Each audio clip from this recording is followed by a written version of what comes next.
اب آپ کو اندازہ ہو رہا ہے کہ یہ سوالات یہودیوں اور مکہ کے بڑے بڑے سرداروں کے لیے کتنے اہم تھے۔ پہلا سوال،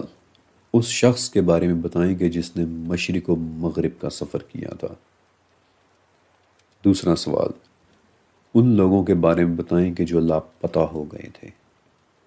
اور تیسرا سوال روح کے بارے میں کہ بتائیں کہ روح کی حقیقت کیا ہے۔ اور یہاں سے میں سیریز کا باقاعدہ آغاز کرتا ہوں کہ جو ان تین میں سے ایک سوال پر لکھی گئی ہے،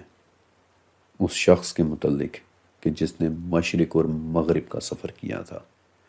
اور جس شخص کو سورہ کہف میں ذوالقرنین کہہ کر بلایا گیا ہے۔ ذوالقرنین کا یہ واقعہ سورہ کہف کی 83 نمبر آیت سے شروع ہوتا ہے، اور اس سے پہلے کہ میں اس واقعے کو انتہائی ڈیٹیل سے آپ کے ساتھ ڈسکس کروں، میں چاہتا ہوں کہ ایک مرتبہ سورہ کہف کے الفاظ میں آپ کو یہ واقعہ سنا دوں، اور میں چاہتا ہوں کہ آپ یہ واقعہ غور سے سنیں، کیونکہ یہ پوری سیریز ذوالقرنین کے مکمل سفر کے اوپر بیسڈ ہے، اور اس کے اندر انشاءاللہ میں اس واقعے کی ایک ایک آیت اور ایک ایک ڈیٹیل پر کیے گئے اپنے ریسرچ ورک کو آپ کے ساتھ شیئر کروں گا۔ اور ذوالقرنین کا یہ واقعہ شروع ہوتا ہے سورہ کہف کی آیت نمبر 83 سے۔ یہ لوگ آپ سے ذوالقرنین کا واقعہ دریافت کر رہے ہیں، آپ کہہ دیجئے کہ میں تمہیں اس کا تھوڑا سا حال پڑھ کر سناتا ہوں۔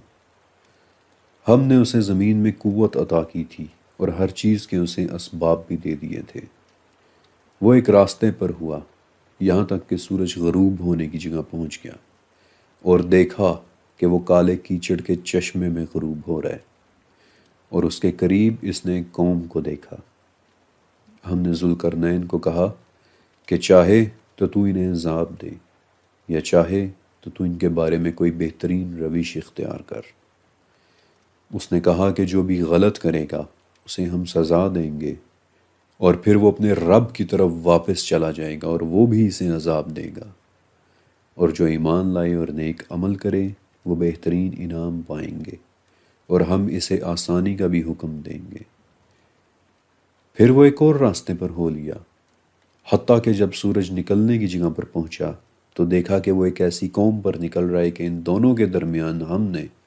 کوئی آڑ نہیں رکھی، ایسا ہی تھا، اور ہمیں اس کے آس پاس کا پورا علم تھا۔ وہ پھر سے ایک راستے پر ہوا یہاں تک کہ دو رکاوٹوں کے درمیان پہنچا، اور ان کے سامنے اس نے ایک قوم کو دیکھا کہ جو اس کی زبان سمجھنے کے قریب بھی نہ تھے۔ انہوں نے